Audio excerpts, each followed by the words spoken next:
quorum.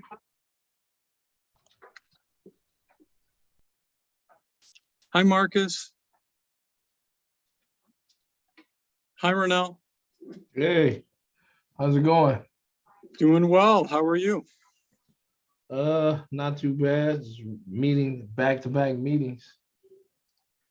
Yeah, that, and right. I was enthusiastic with my doing well, but you know, societal, getting through, and everything's going okay. I'm glad we're all here together. Good to see you guys. And we have our quorum. So I think this is good for us to just go around the virtual room and take the moment to introduce ourselves.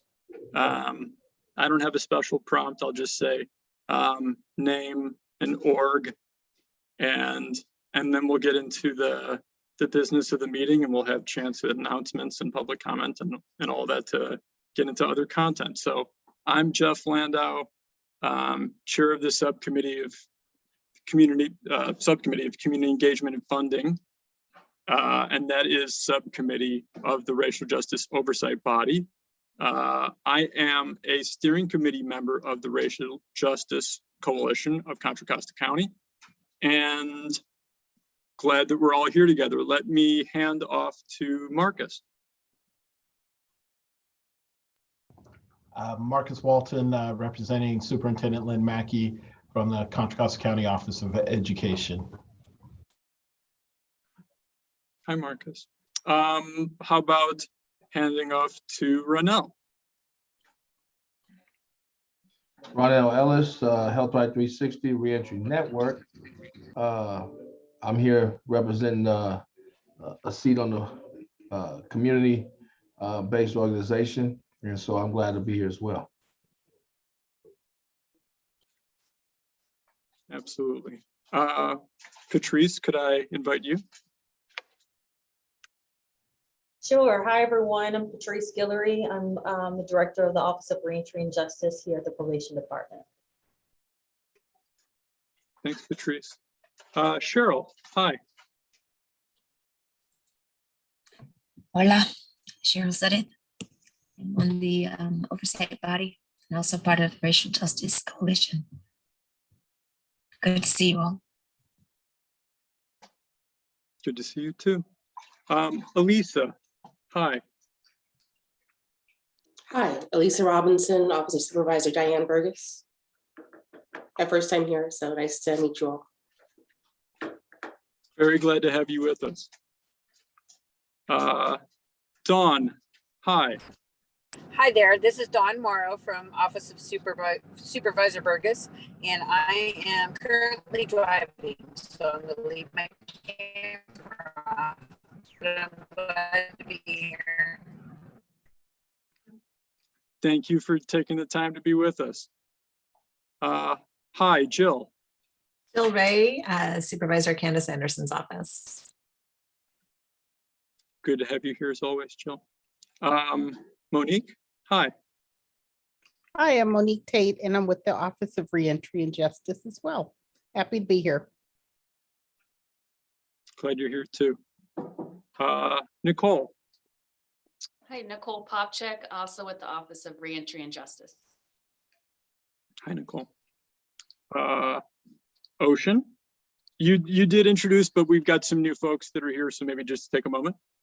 Great, thank you. My name is Ocean Motley. I'm a staff attorney at Barry Legal Aid. I work in our reentry department, helping folks dealing with barriers to reentry to housing, employment, occupational licenses, benefits, helping people clear criminal records, and even where we can't, sometimes helping people navigate those barriers to reentry. I've been primarily working on our Alameda office for the last year and a half, but just transferred to Contra Costa this year. So I'm looking forward to meeting you all and engaging with the partners up here. Thanks. Thanks, Ocean. Let me pass it to Chris. Hi, Chris. Good afternoon, everyone. Chris James here with the W. Haywood Burns Institute, which is a national nonprofit based in Oakland, working to dismantle structural racism in local justice systems throughout the country. And we serve as a consultant for the RJOB in all of its work, and are glad to have you all here and hope to move things or continue to move things along. Onward for sure. And Dale, I see you've joined us. Hi. We're just going around and introducing name and organization, if any. Yes, I'm a member of CAB. Glad you're with us for the meeting today, Dale. Thank you. So I think we've gone around and had everyone have the chance to say hello. So that being so, I would have us jump into our agenda. No further announcements that I have to make at this time, apart from what we'll have in the business of the meeting. And I think perhaps I'll forego the general introduction to kind of where we fit in the county structure. Is I think most folks here have some general background of where we are in that. And if following meeting, you would like to have some further discussion about, well, how do we exactly get here in this part of the process, and where do you guys fall within the larger structure? I invite you to reach out to me, and I would be happy to take some time and talk offline, so to speak, to talk more about that history. So I'll just ask then if there's anyone else on the subcommittee member who has an announcement to make before I would jump to public comment.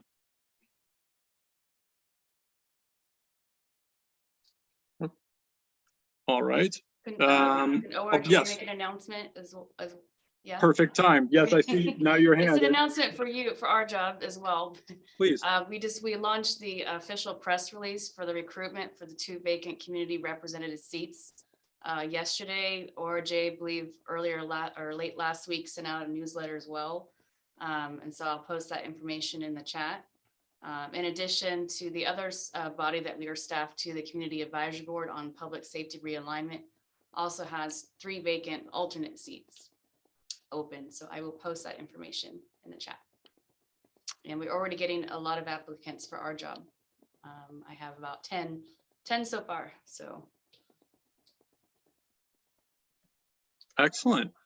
Yeah, the more strong candidates, the better, I say. And we'll really make sure that we have folks that are able to come to the process with the bandwidth to do so, and to move this work forward with, having those spots filled, I think is really important to our meeting our mission of having this be community representatives as well as the more traditional stakeholders. So thank you for sharing that update and for us to continue to roll out to our networks. I'll see that that's there, and the information about due date and et cetera. So thank you for putting that information out there, Nicole. Of course. Anything else from our subcommittee members or staff on announcements before we go to public comment?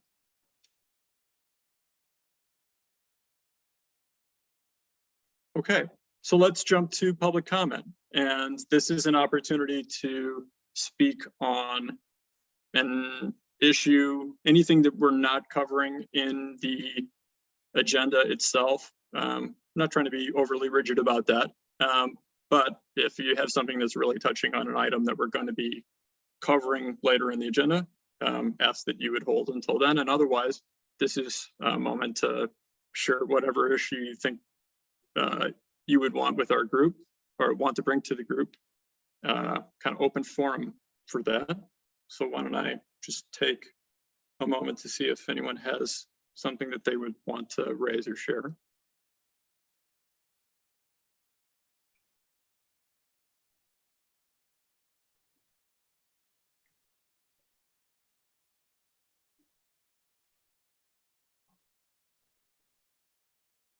Okay, having given that the moment, don't feel like you've missed your chance if you were just about to click on mute there. Because there will be opportunities throughout. And if you feel like, you know, I really ought to have brought this up before, I won't be restricting anyone's opportunity to try to chime in and give that public comment. All right, so let's then move to going through a record of actions from last time. Here's where I often will pull up the share screen, which I think sometimes can be useful. At least sometimes not it to be. Okay, so folks are with me and see this is our information for March 10th. Kind of the lead, kind of obvious ones sometimes are, was I here or not here and being accounted for? Plus spelling is sometimes a thing, but we haven't had issues with that, of course, just noting.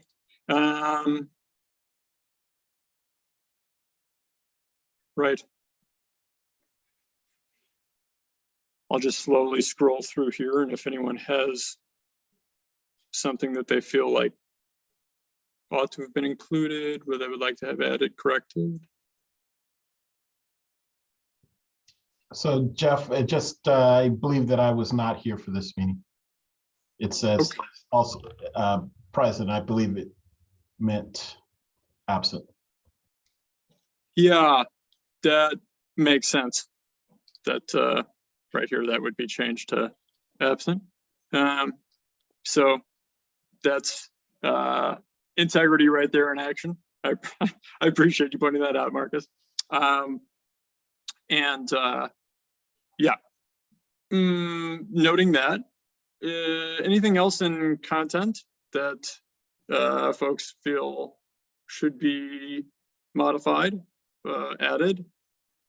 Love that we have the video links to supplement, and also the detail here is really helpful, I think.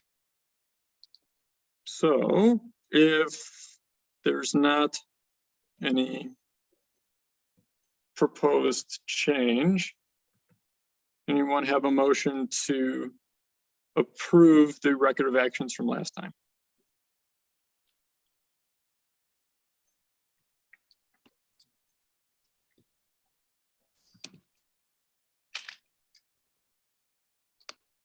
So move. Thank you, Marcus. And oh, I suppose was there opportunity for public comment on this issue? Right. Hopefully folks feel that they had the chance. We're just doing the record of actions here. Hi, Emilul. I'm going to ask you to unmute and invite just once we've finished this one little procedural vote here, which would be approving. So there was that motion. I will second, which I think I can. And then if there's any further discussion on the item, and if none, not seeing any, I believe we're ready to call the vote. Jeff, Yes. Patrice, I'll abstain. Marcus, Yes. Renell, Yes. motion carries. Past the finish line there. Thank you. And Emilul, let me invite you to introduce just as we're going in the virtual room here. Hi, good afternoon. I'm sorry I'm late, guys. I'm Emilul. I'm a community member and educator and the mom of a currently incarcerated young man in Contra Costa. Glad you're here with us. So we've just gone through record of actions and now we're getting to the rest of the business of our meeting. And that takes us to standing agenda item JJCC updates. I know usually it would be Kiki who would give the update, and we also knew in advance that she would not be able to attend this meeting today. Is there anyone else? Oh yes, Patrice, I see your hand, please. Yeah, so Kiki passed over her notes to me, so read them off. And then for those that may have been in attendance for that meeting, if there's anything that I may have missed, because I did not attend that meeting, please feel free to share or add on or correct me if I didn't get the information just right. Peace. I've been corrected. It's not PICE. I tend to want to call it PICE, but it's Peace. So the Peace Committee is now has a new co-chair that was appointed, Mr. Neil Stratton. And there were a couple of items that were discussed with regards to updates to their work plan. Kiki did send out a survey to all juvenile probation field services, just to get a sense of what they feel were the kind of services that were missing, that they think that would reduce a young person's likelihood to have involvement with probation or police. And so that survey went out on April 5th, and with the deadline for responses for April 29th. They're hoping to get a pretty nice, I guess, return on responses. This information, I believe, will be shared back on June 5th, is what I'm seeing. Where members will then identify service gaps in the community based on what they've heard so far. They also spoke about an additional provider survey and I'm sorry, some other outreach ideas for the provider survey, since there was such a low turnout of responses. Probation asked to consider some additional PICE provider surveys to be maybe placed on a website for ease of access, but that is still sort of pending. And then to plan with, to partner with ORJ to get that survey out and identify better contacts from the agencies that were selected to receive the survey. There was also a presentation from Bay Area Legal Aid, their staff attorney from the Youth Justice Team. I'm not sure if Ocean, that would be you. But if not, there was certainly a lot of great information shared with regards to Bay Area Legal Aid's focus on preventing entry and then and re-entry into the justice system. The staff there has experience in foster care, probate, and other educational related issues. And other agencies had expressed interest in increasing awareness of this program among their colleagues. So there is some potential interest in sharing more of the work that the Youth Justice Team from Bay Area Legal Aid with other organizations, so that there's an opportunity for more collaborations and increase of referrals. So I believe that is it. So if anyone else was in attendance, you're more than welcome to share. Okay, all right, no worries. Thank you, Ocean. You know, I would just add to what Patrice said about the survey that PICE, whatever you want to call it, I don't care, subcommittee, it was attached to funding. They were basically just trying to connect with CBOs and community because there is a funding pot of innovation funds, and they were largely unsuccessful in finding anybody who was interested in participating in that funding program. So it's something, if you know of a local community-based organization working with youth who has some really innovative ideas, it's really a great idea to touch bases with that JJCC committee to see about getting some funding. Thank you, Jill. I wonder, just as we're maybe enticing people, do we know how much is the potential for folks to be applying for through that? It's program? open. It's about 10% of the, I don't remember what the amount is. Patrice, maybe you remember what's in that innovation fund, but I think it's 10% of the, is it JJCPA funds that are available for innovation year after year? For prevention. For not necessarily prevention. For prevention, yeah. And so the amount on annual basis for the entirety of JJCPA funds is roughly around 3 million. So 10% of that. Worth one's time, it would seem. Okay, that's good as context to say, right, we're not talking minor funding opportunity here. That seems like that could be significant for lots of orgs to think creatively and participate. So good that we're sharing the word about that. And thank you for Patrice for giving us the update on overall what's happening with JJCC. I think we'll get to it in our work plan that's coming up. I'm just thinking about how we can move forward in our youth advisory council plan and that vision, having some maybe shared meeting or something like that, work group or something like that with JJCC to continue to see that forward. But we'll get to our work plan, and that's just priming the thought for me. Does anyone have any other questions or responses about this agenda item, a JJCC, before we move to our next agenda item?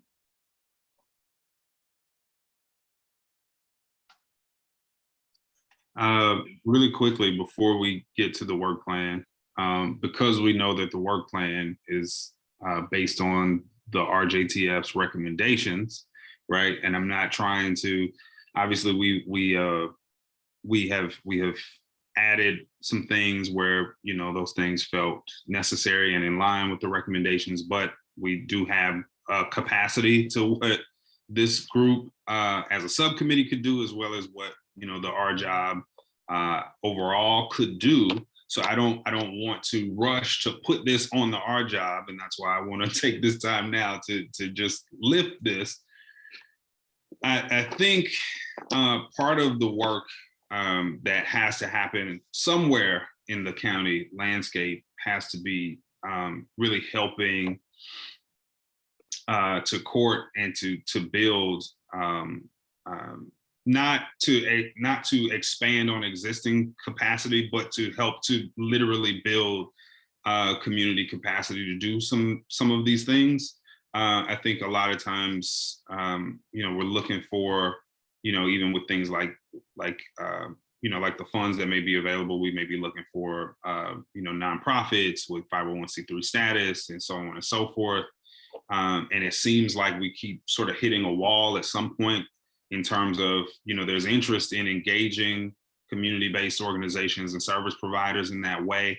And there may not always be such an easy path toward finding organizations that are currently doing that work or doing the specific work that, you know, data or experience or expertise may show that is needed in the county. And so, you know, are there ways that folks within the county who may not have that background or who may not have done that work in the past can begin to think differently about what their role could be in the community, and if these are things that at some point after, you know, competencies have been built and so on and so forth, they actually could provide.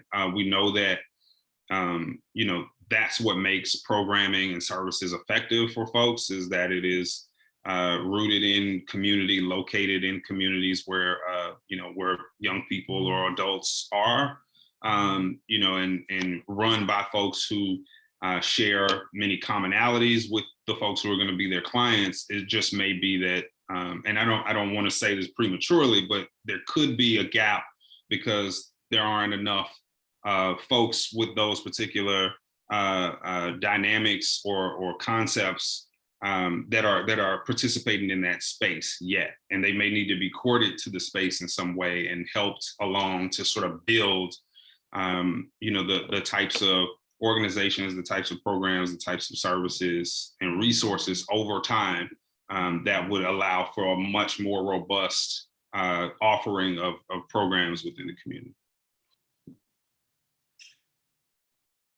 Again, not necessarily for this group to take on. We have quite a bit going on, but I do think it's something worth talking about and thinking about what that could, it's worth someone talking about and thinking about as far as what it could look like and what that could mean.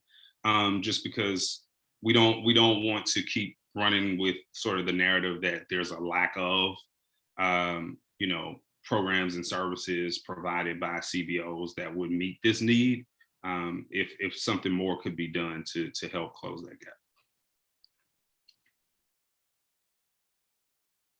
Thank you for sharing that perspective, Chris. And a lot of that is resonating with me in terms of trying to look at the situation and see how can we take different approaches to building capacity.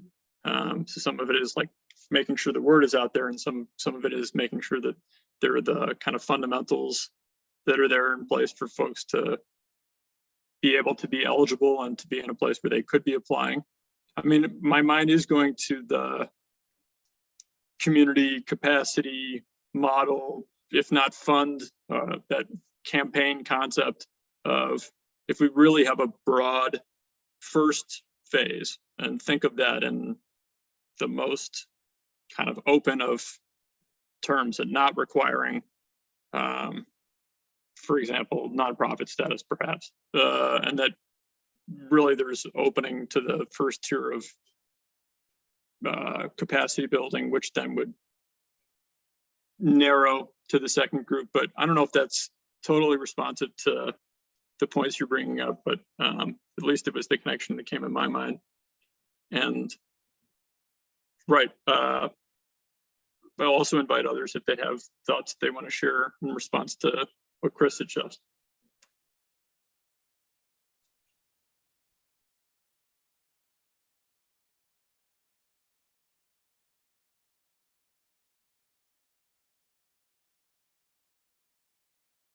Yes, Jill. So I hear what Chris is saying, and I think that that was what JJCC was hoping for with those innovation funds is capacity building, walking side by side, looking at what was going on in the community that worked, and trying to build on that and help them attain a place where they could get funding to do it broader. And I think ORJ, and perhaps Patrice could speak to it, they're working hard on or Monique or Nicole, I don't know who, on a program to help community groups, not necessarily CBOs or nonprofits as we traditionally see them, but community groups attain a status so that they can get funding and do the things that we need them to do, like data collection and all of that. So Denise has been working on that program, and I think they're doing that through their contracting. And so I think that is the direction, to not always look to our nonprofits, because I think what you're saying is the boots on the ground, the people that live in the communities are the ones that know best how to work with their communities. And those aren't always nonprofits.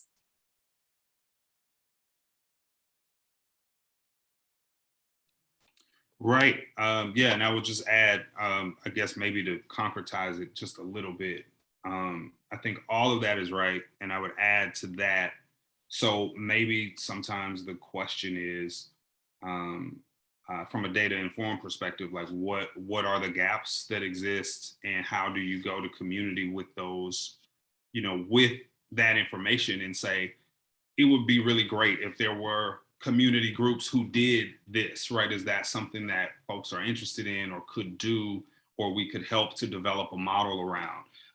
How does one go about becoming a 501c3? Is there a space, you know, where various entities in the county could hold that type of, you know, workshop to help folks to build those things if they're interested, and really to sort of make that information as available as possible. I'm sure a lot of this is underway.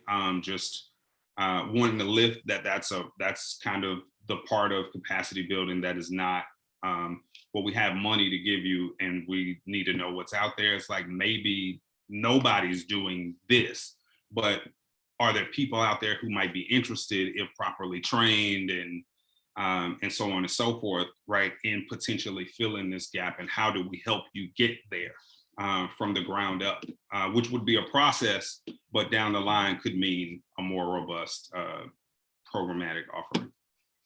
And I will stop there. I see Dawn's hand. I don't want to, divert us from where we're going. That's just sort of on an example basis, sort of the types of activities I'm talking about that I think might be able to help in sort of looking at what the gaps are and trying to fill them. I think thank you, Chris. I think we are still on track and having the conversation. And I also saw Dawn's hand. So please, Dawn.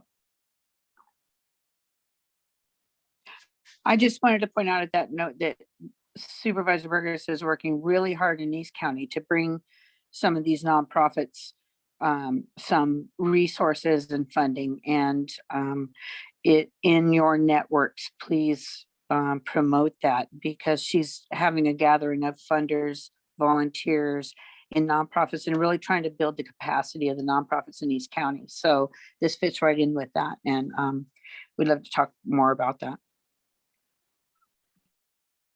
Thank you, Dawn.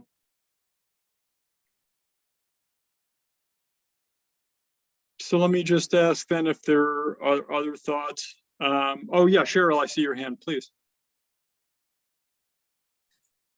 Thanks, Jeff. I think that I agree with what Christopher, the way that Christopher is going with this. I just want to say that, excuse me, I'm fasting and I can't drink any water. So I sound like Froggy from Little Rascals because my allergies are bothering me. So if you can't hear me, let me know. There's a couple things about nonprofits. So what Chris is getting to is important. It's what I call, we have nonprofits, and then we have this whole notion of the nonprofit industrial complex. That's what I'm going to call it, right? You have some nonprofits who are not the same as a nonprofit is a nonprofit is a nonprofit. So some nonprofits profit off of those who are at their lowest points of their lives, and they're not there to serve the community. They're there to serve themselves. So it's very important. That's what Christopher's talking about. Okay, how do you get your 501c3? But I think the other side of that is that how do you stay a nonprofit? How do you meet the regulatory requirements? And one of the things that when we met a few years back, Jeff, if you remember, several of us from Racial Justice Coalition met with like some of the law enforcement officers, and they were talking about, well, there's some nonprofits that are really good, and then there's some that aren't. And we were like, oh, well, what does that mean? And tell us what you're talking about. Well, some are doing this kind of work and then some fall off.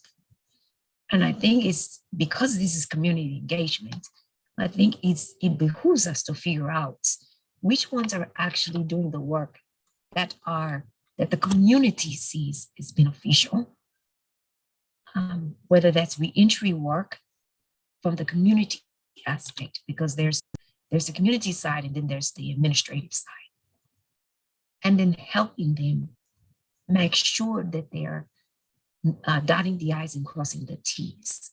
Especially we saw over the last couple of years, many of them falling off.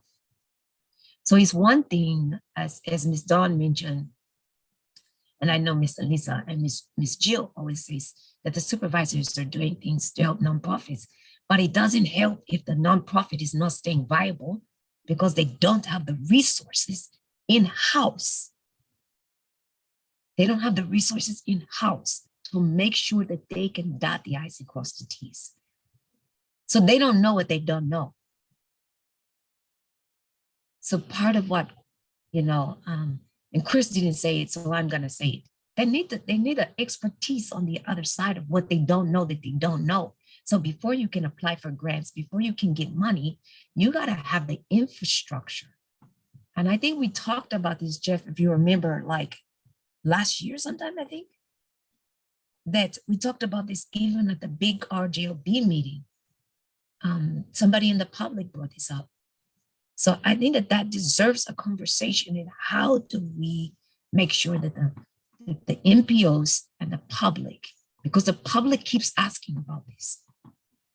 So in the community engagement, I think it's important that that gets addressed. You can't just send people to go get money and you're just throwing good money after bad, because then you have a nonprofit that's defunct. So the intentions can be good.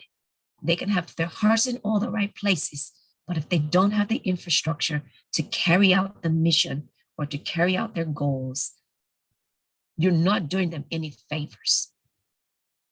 So that's all I wanted to say. Thank you, Cheryl, for sharing perspective and for being with us during Ramadan. Ramadan Mubarak. So we've heard a number of different perspectives on what we can do better, need to be thinking about in terms of context for the work moving forward. I'm tempted to get to our work plan and maybe jump to the capacity fund and kind of channel some of these conversations into that. So shall we go into our next agenda item? All right. So that is to review our work plan and discuss priorities for 2022, attachment to pages 6 through 10 of our packet. And maybe I will do the share screen so that we all can have that.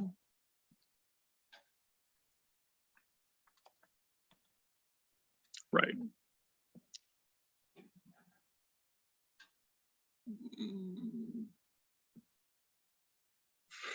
I want to kind of jump, but maybe I ought not to, and let's just do it in order.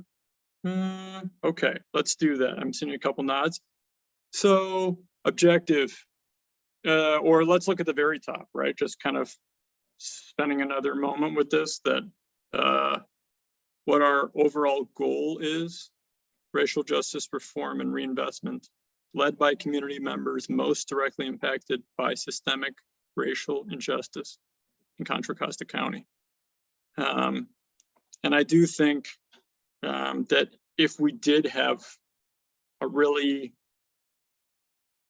robust and functional, effective community capacity campaign or fund, and we did have a youth advisory council of the sort that we're envisioning, we'd be moving in the direction of those things. Those would be greater empowerment, greater decision-making, and say in what happens. So power sharing, in a sense, or spreading to areas that haven't been receiving, communities that haven't been. At least that's my little gloss there.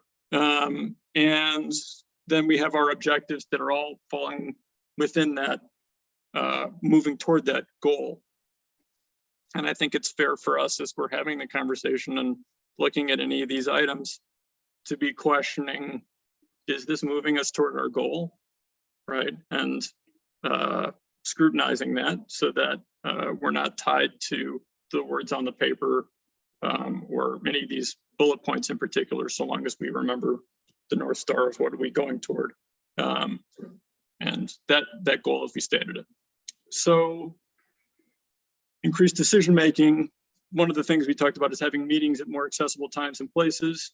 I won't spend maybe a ton of time on it, but we're maybe getting close to in-person sort of things, maybe. And if we are, then, I mean, right, for what it's worth, I work in a county building office with many people, and we're not required to wear masks at this time and do have meetings in person. Who knows what's going to change with that? But same thing, I was in a jury trial and 60 people in the courtroom, not everyone was wearing a mask. So things are happening. I was wearing a mask, but more said than necessary. I do think that there is a real barrier to even the best posted things online to really getting access to everyone. And there is something about, like, I was just walking by and I saw this piece of paper, I happened to be here, I could come. That isn't the same with Zoom. Of course, there's greater access in some ways. So maybe I'll just put that out there as we're talking about how we approach the future. But I hate to spend too much time on this area because it's not super content heavy. But let me just see if anyone has thoughts. I'm going to go out of my screen share because sometimes it's hard to see if there's any comments. Some of this may be out of our hands, what exactly happens here in terms of county regulation. Chris, you're unmuted.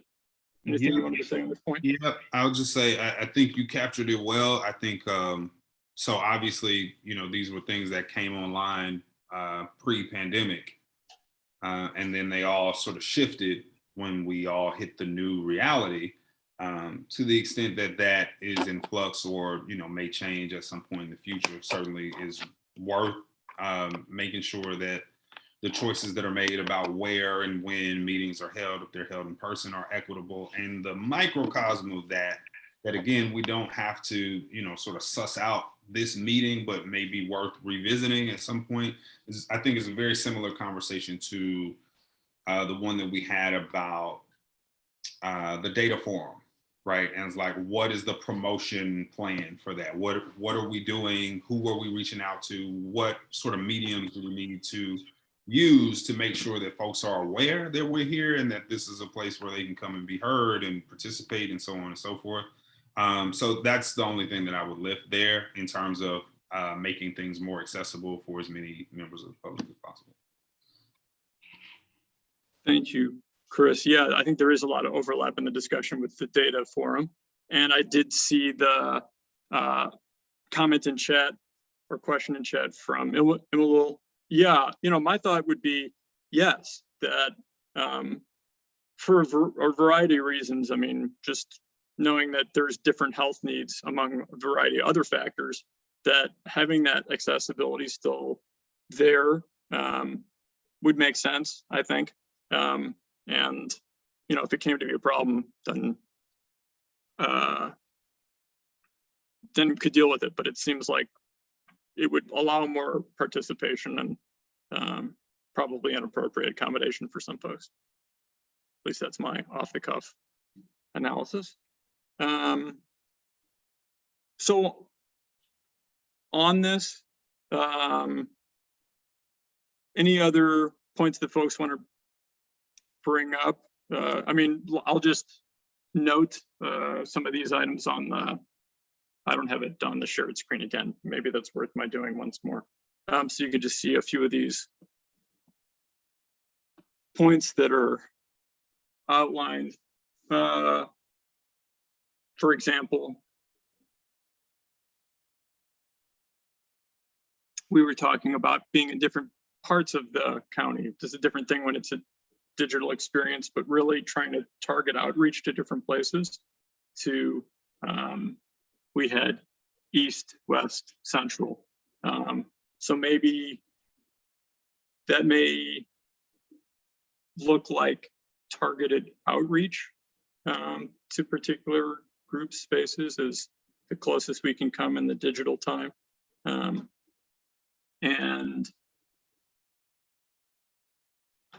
we also mentioned attending others' meetings. And I know probably it just by the nature of our work, lots of us are going to some of these other spaces, either in all we're sitting in those boards or we're attending as members of public. So I think that is happening to a certain extent, but maybe just to encourage that that we raise up our membership on this subcommittee and the work that we're doing when we're in different spaces. I know I try to, when I'm in a place, to be like, I think what's going on with our subcommittee could be relevant to what you guys are talking about, and I encourage you to come out and participate in the process. So that can have ripple effect. And let's move ahead, I think, unless other folks want to have this first objective and the activities that we've listed, more discussion on that.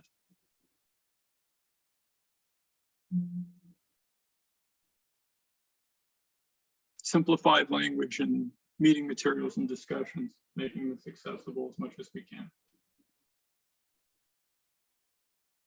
Okay, then I think let's move to this second portion, which would be, it looks like we're really part of that same as I'm scrolling down.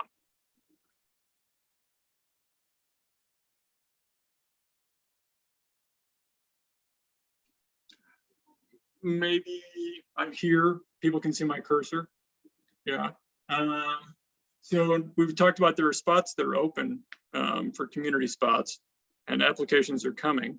But if we are wanting to really meet our goal of having reform and reinvestment led by community members most directly impacted by systemic racial injustice in the county, there may be efforts that we can take to really encourage folks that would have that direct impact experience and encourage them to apply, as well as make ourselves available in some way. Maybe there's a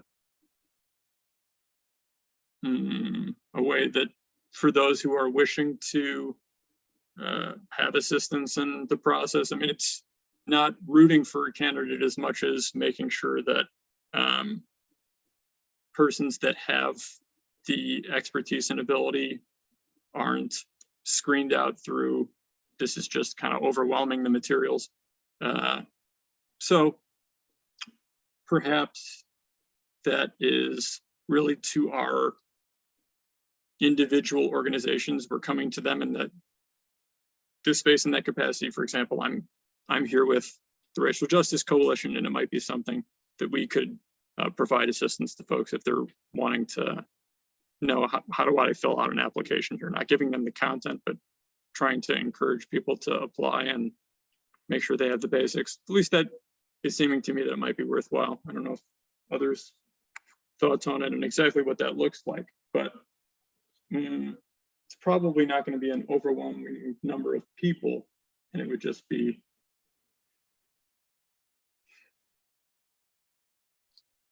I don't know more.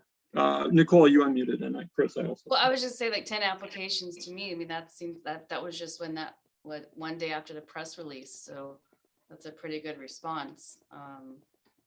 And I guess one thing new since I've been on board, our job as staff that is new is that you guys don't have an opportunity at the full body to weigh in on kind of deliberating, reviewing applications, which I don't believe has been done in the past, to provide your nomination recommendation to the PPC.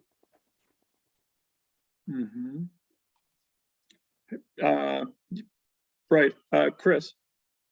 Yep, just a point of order really quick. What is the when does the window close for applications again? The 28th, right? April 28th. Okay. And I asked because I think, so number one, I think 10 applications already is amazing. In addition to that, I also think if, organizations, representing the community or various aspects of the community within the county are interested in, pushing that out as well. And, sort of, talking people through what our job is, so on and so forth, or whatever that case may be. And they can do that between now and the 28th. I think that would be helpful. But I just don't, I don't know who would have met already by now. So if folks are, sort of making that pledge and then there's not going to be a meeting, just wanted to make sure that date is on everyone's mind if folks are willing to make those kinds of commitments. Yeah, that is important if there's like a sincere effort to be able to provide support. And right, 10 is encouraging. I was having that comment at the beginning too, and maybe to just put a fine point on it. I would hope that we have a number of folks that have formerly incarcerated experience. I feel like that the more that we have persons that have been impacted in that way, the more guided our action will be. So I don't speculate about the background biographical information about everyone, but of our applicants, I just know that we would benefit from having continued outreach, I'm sure. Patrice, I'm seeing maybe, or I wasn't sure if you were, okay, we're good. Anyone else have comment on this before we would move on?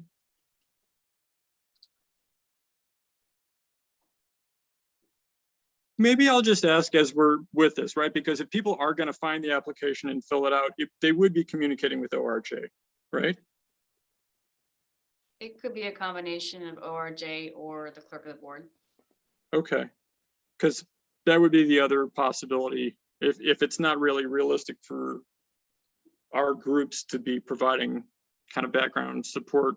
If someone were to come in and say, I don't know exactly how I can fill this out, is that within like the range of appropriate action for ORJ to say we could assist you or link you to someone? If you need to have assistance, you're welcome to contact someone on the CEF subcommittee. I'd say, well, first, the application is, to my view, it seems to be pretty intuitive. Yeah. I encourage all of you who haven't seen the application yourselves, I encourage you to take a look at it, and you might want to evaluate it to see whether or not it's a bit cumbersome or what have you for community members to fill out. We, in our outreach, we've tried as best as we can to send out an e-alert to make it as user-friendly as possible as to where to find. Because the county website, mind you, is a bit clunky, as we all know, but we tried to incorporate certain links and what have you that make it simple for folks to get to. So, and as Nicole mentioned, definitely have the contacts available for staff if anyone had any questions. I want to say Nicole may have even received some questions already from applicants, if I'm not mistaken. So we filter them if they send them to, if questions are asked directly to us, we have no problem assisting or answering their question. And like I said, I think it's pretty intuitive. It wouldn't be very difficult to follow. But that's my take on it. I welcome members to take a review of your application for this board, and certainly welcome any feedback that where the application could be adjusted if needed. And Jill might be able to speak more to this, but I do know that there are other boards that are like this board that is appointed directly by the Board of Supervisors that has what do you call it, like an additional application or supplemental application. I think the Council on Homelessness excuse me, has one where they fill out the application that is online, the website right now, but in addition to that, a separate one. Yeah, not very many. And it's I would just say not very many. I would say less than half a dozen out of the 80 have a supplemental application. And usually that's because it has some other overlaying authority that goes with it. So in general, everybody just uses that same application.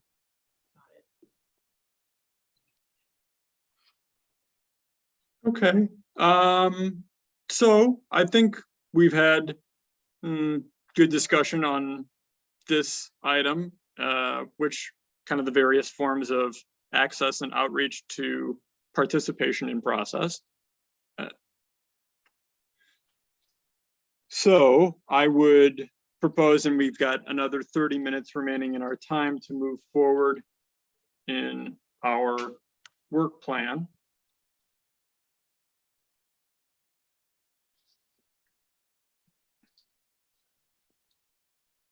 This brings us to establishing formal partnerships. and providing greater capacity. So this seems like we're in our building community capacity fund campaign plan area. And having that in mind, we've got a number of different deliverables that we frame here on the right. Not sure if it makes most sense for us to go walk through those or to maybe just talk in more broad strokes of where we are in that process in terms of we got approval from the full RJOB on the 2-tier model and on our request for technical assistance funding so that we can move to the next stage of the process. And I think that's where that the current status of kind of overall posture. But Chris, is there more that you would say on that? Yeah, thank you. So just a couple of things here. First and foremost, I just want to remind everyone the reason that we're going through the work plan is A, to review the progress that we've made to date, but B, to prioritize some of these work plan objectives for the year. Like, what do we think we could actually accomplish by end of 2022 or make significant progress on? And so looking at these, right, this particular objective would be one where there hasn't been a ton of activity on it up to this point, right? So the question is, you know, because we've been focused in other areas and doing other things, this has, you know, not been at the top of our list. And if folks feel like that should change, you know, this would be the time to identify this potentially as an objective that you would like to see us really move forward on. Obviously, there are a number of reasons why that hasn't been prioritized up to this point, but that doesn't mean that, you know, it's not up for discussion if folks want to focus here. The other thing that I would add, just as a point of clarification, Jeff, is this is actually a separate objective from Community Capacity Fund, which is yet to come in this work plan. It's very closely aligned, but like the Establish a Community Capacity Fund objective is further down your list. And maybe, I don't know, I mean, maybe that's something that is even worth revisiting because they sound so closely related. And sounds like, you know, potentially you could, you know, they're both big undertakings, but they seem like they'd be pretty closely related. If you started to make progress on one, that it may lend itself to the other as well. Yeah, good point on that, Chris. I appreciate you pointing that out, that this isn't actually where the capacity fund falls in the overall list. I think there is a little bit of like artificial distinction in the objectives on the side, because all of this comes from the Racial Justice Task Force recommendations, but I don't think they're necessarily broken down into, for example, increased decision-making power for persons most directly impacted wasn't a separate recommendation as much as that was part of the recommendations in overall. So I guess what I'm meaning is maybe these are artificial distinctions, and we do, there's reason that there's that blend. But, and in response to, you know, trying to figure out where we stand with prioritizing, understand that you need to leave us in alone. Thank you for being with us for the meeting. So my thought is that we really are at a wall or a hurdle that's higher than what we can clear on this project until we do have additional technical assistance. Because even if we're like, let's divvy this thing up and really start to create the proposal, the RFP, I don't see that happening. I think we really need to have some sort of like additional funding lead person who's going to create a much larger comprehensive doc that gets this to the stage of now there is a concrete proposal for funding for this first tier project, but it's a bigger lift than I know that I personally could take on, or even to marshal such an effort without there being someone tasked for that. So that's kind of where I feel like either we prioritize somehow getting that funding, or we realize this has to be not our top item because we're not in a space where we can move forward as we need. I would just add here, and I think Jeff, you were speaking to this a little bit earlier. So this is in terms of the fund, you know, the action was taken by the R-Job as prompted by the CEF to ask for technical assistance, right, for the creation or the development of the fund. That was discussed at the PPC meeting where we, you know, talked about the final project report. And I think it's been so long now since that happened that I don't remember exactly where the conversation went. But in terms of the board being made aware that that's a request that was approved by a vote within the R-Job, you know, that was communicated. And I think there may have still been some questions around what exactly that means, what exactly we're looking for. I think some of that information that we got from Jewel Legacy Group about the two-tier system being directly provided as opposed to sort of a summation, which is what I could provide at the time, would be helpful in carrying that conversation forward. But, you know, that was the step that this body agreed to take. And from there, you know, perhaps with a little bit more information and a better structured, more detailed request at some point in the near future, that conversation can move forward in an actionable way. Yeah, thank you, Chris. I'm thinking maybe it would be worthwhile to have a delegation from our subcommittee going to the PPC, because I think if I remember, like a general summary is that Chris, you had gone to the PPC and given an update pretty much on everything that's happened with all the subcommittees and the full board for like a year or so, which allowed little time to go into the nuances of, well, this is the specifics of the technical assistance request that CEF is asking for. And that maybe if we did have like a focus time with, I'm thinking PPC, but Public Protection Committee, that would give a little bit more time to flush out, okay, reminding this is where we are in the process. We did get the approval. You heard about this in the overall report from Chris and Burns, but we wanted to give the further follow-up and know that this is a pending item. Kind of my thought on how to move the needle, so to speak.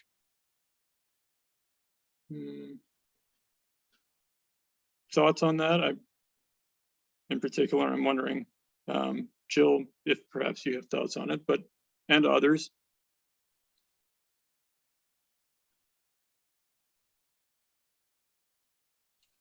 I don't. I was at the PPC and it was a fabulous comprehensive report that Chris gave. A lot of information for that sort of meeting. So I think that there's further narrowing down, or if you don't feel like the answers have been given or there needs to be more information, then I think that's an excellent idea to what Chris is saying to sort of narrow it down. I do know that one of the requests is coming to PPC in April, but it's not this one. Okay. One of the requests from CEF or from a different subcommittee? From our job. Okay. Yeah, so all the requests would have to go through, right, our job. Right, and I know that this one had, which that is, I think, the question of this.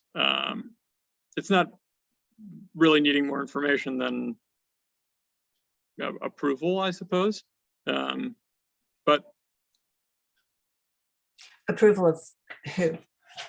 well, this would be, I think the shortest version was that we were requesting additional funding for this community capacity fund project. And the CEF made that request, or to have approval from the RJOB, which did vote in favor. And then now it's to the supervisors to either approve funding or not.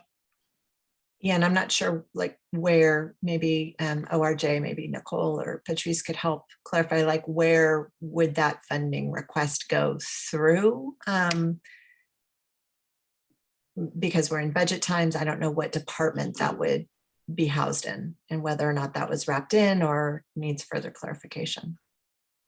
Yeah, so from what I can recall from the PPC meeting, there was definitely a lot of conversation about our job as a whole, all of its requests, and just its functions overall, and where would it be best placed and supported.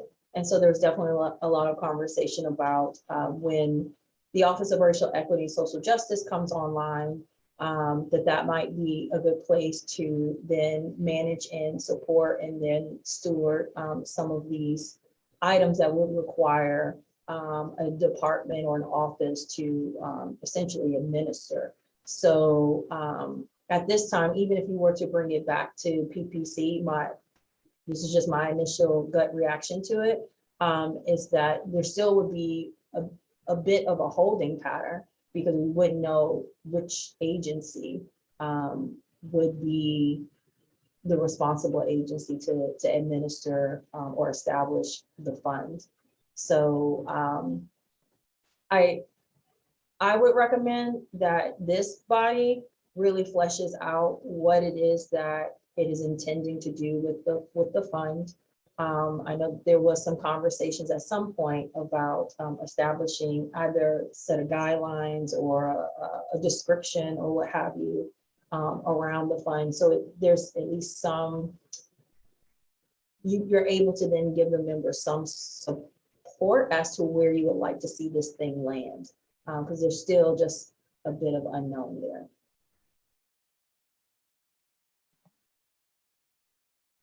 Thank you, Patrice and Jill, for that context. So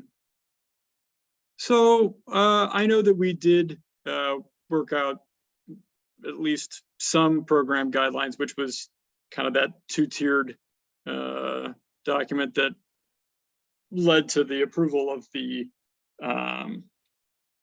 concept and the funding from, or the funding request from the full RJOB. And I suppose, not to sound defeatist about this, but it seems to me that we might not be in a place where we're going to be able to move to the next level in the short term in this project, or at least I need to have some more creative thinking in terms of if it's so, like, even if the money were to be here, how would it get channeled and used? That's a good question. And that being so, my sense would be maybe it would be more, that's at least a factor that we should consider in terms of prioritizing our work and what is likely to be achievable and not. Because I think really the next step here is a long and complicated document that will require a much larger funding request from the county of, here's a very big, robust program. And that we're kind of at that stage that it's primed. But I'm understanding that these are real obstacles that we're dealing with, obstacles and opportunities. Okay. So perhaps we might keep scrolling through and jump to, as we've got 15 minutes remaining, talking about the Youth Advisory Council as one of our other large campaigns. At least that's my instinct to move there, unless anyone has a different thought at this point. Okay, we're gonna power through here. 15 minutes, we got it. I know some folks are back-to-back meetings. We're all doing something. So stretch. Good. This time I'm gonna stretch. Okay.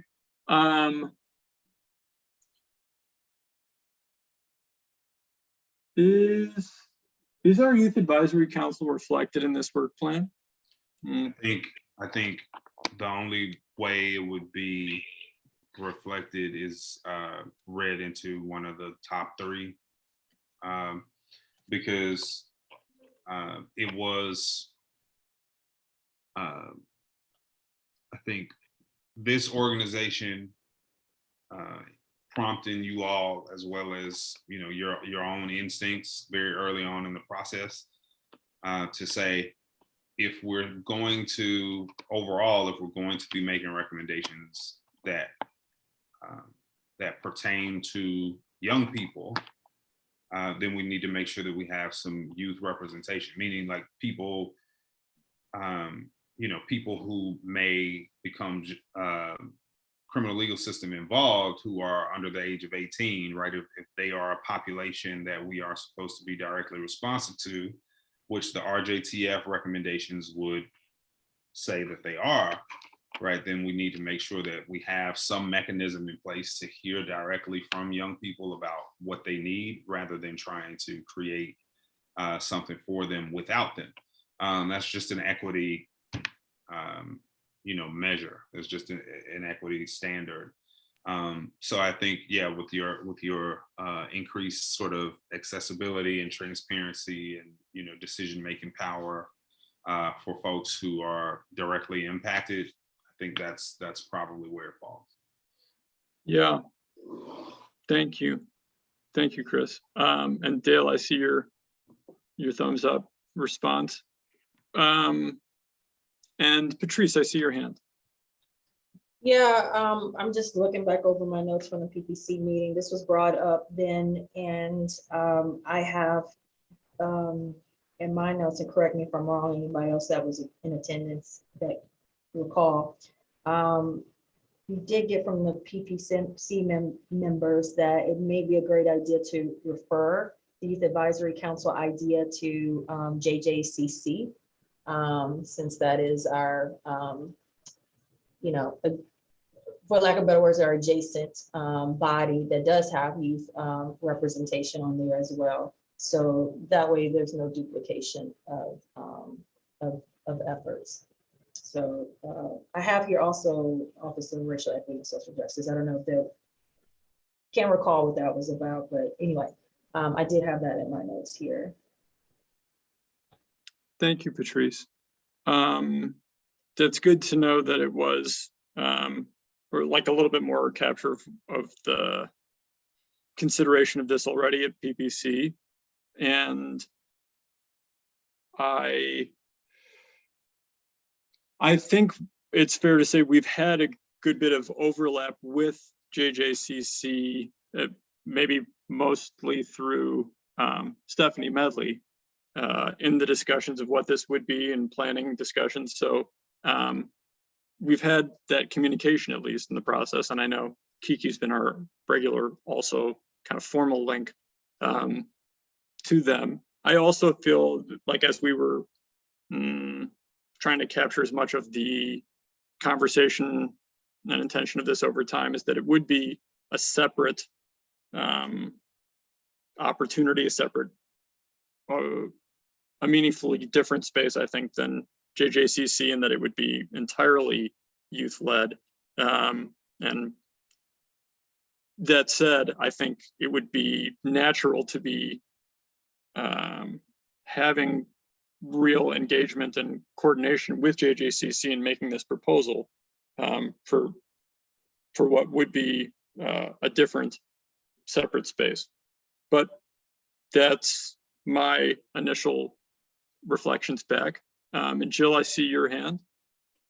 Well, it occurs to me that Measure X funds have been promised for both the Central and in East County youth centers two separate centers, and that this might be something that goes hand in hand with the development of those. Of course, we have RISE as well, so we would want, hopefully representation from whether it be separate bodies or one entire, but that might be something to tie in with that, and that is being run by our Employment and Human Services Division. Yeah. I like that idea.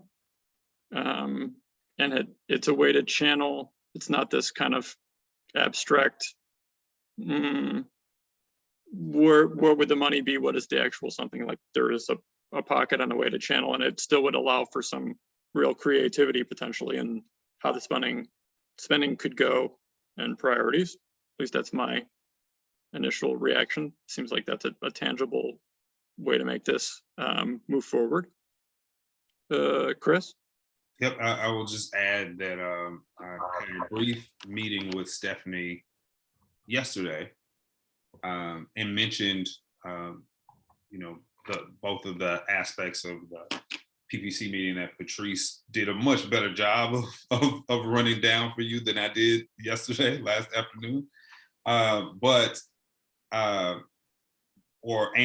I would say, like, in response to all that, Stephanie was still interested in, finding youth to begin to have those talks again, and is actually asking me to ask you, Jeff, about when you might be available, so that we can try to relaunch those talks. Okay. Well, let's you and I connect over email, etc. To do, because yeah, I'm glad that there's already the conversations in the mix to continue the linkages there. Marcus. I was just going to ask, so what is this the place where we officially try to add that work to this work plan? Do you need a motion? What do we need to do to put this work, to memorialize it in this plan? Yeah, I appreciate that, Marcus. Keeping the eye on the ball here and how this is going to be made official. How do we make sure that this is built in? So I would say that it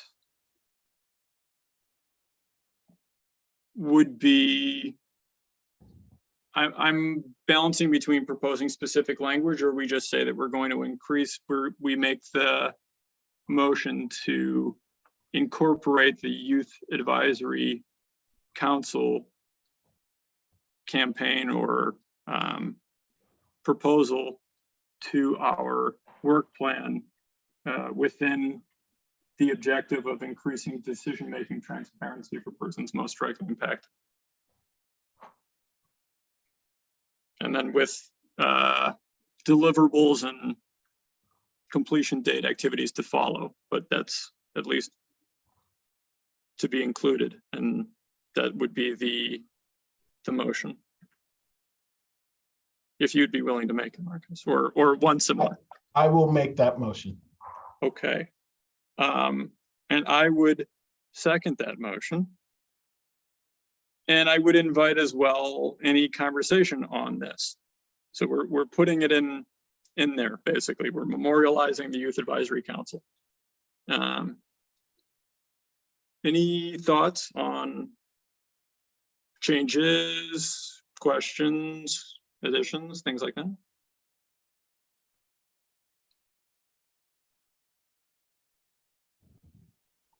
Is there need, do we need to, I think the conversation is pretty clear that we'd work with JJCC on this, and I guess there would need to be further conversations about making sure that the RJOB itself and JJCC saw the Youth Advisory Council as theirs and not just the subcommittee's work as well. I think that's important. Mm-hmm.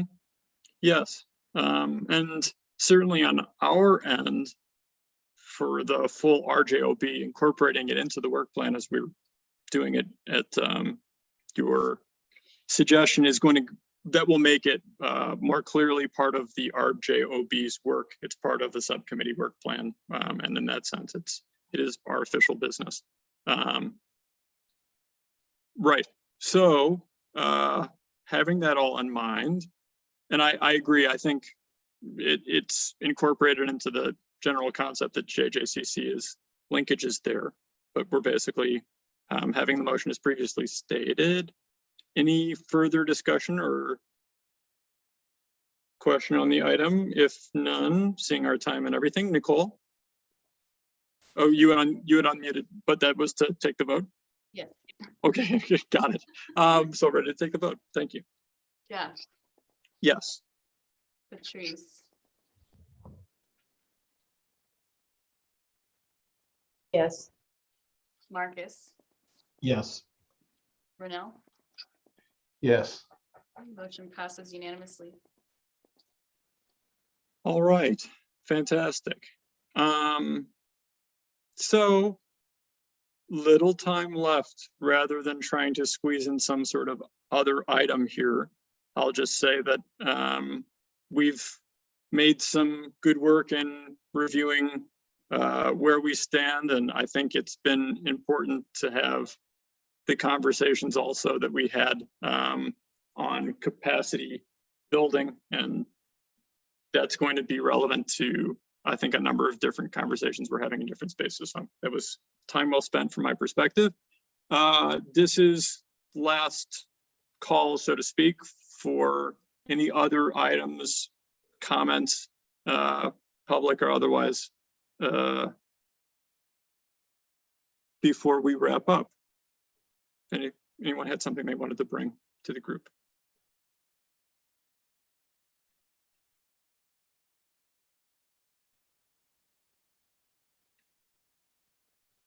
Okay.